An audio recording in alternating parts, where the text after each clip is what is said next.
In 1996, an article was published in the New York Times titled "Recycling is Garbage," wherein writer John Tierney attempts to expose the flaws of recycling. Despite his persuasive writing, he exaggerates some of the common misconceptions about recycling and what he believes to be detrimental consequences.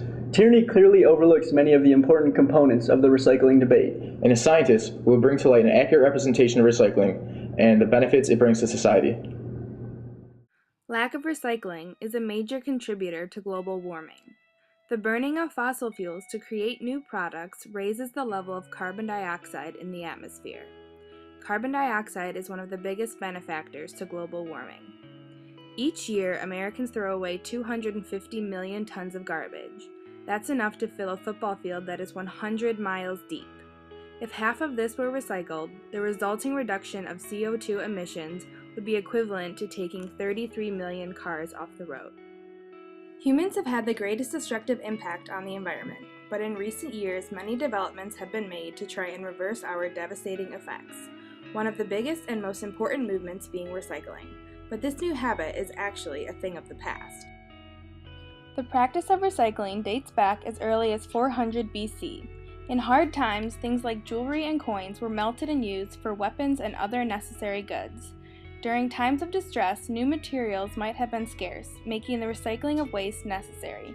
Recycling was a common trend all the way up until the Industrial Revolution. As goods became easier and cheaper to produce, throwing used items away became much more prevalent. In the 1940s and 50s, landfilling became the most popular and cheapest way to dispose of trash.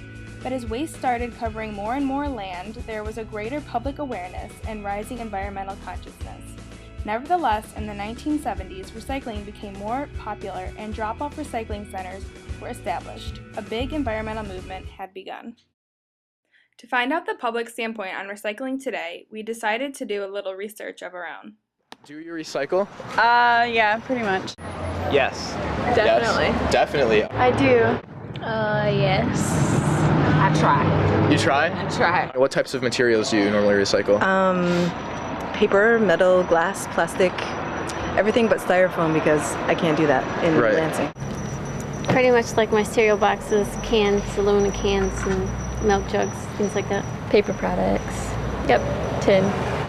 Everything. Plastics, cardboard, paper, newspaper, everything. Wow. As much as possible, cardboard, plastic. If I can, then like batteries and stuff like that, but it's difficult to do that sometimes. However, not everyone agrees with recycling. In fact, some believe that there are negative consequences.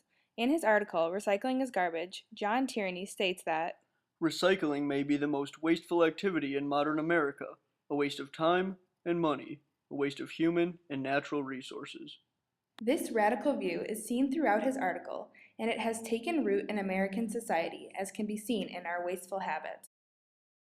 Despite the many initiatives that have been taken to educate Americans and encourage recycling habits, today only 34% of recyclable materials actually get recycled.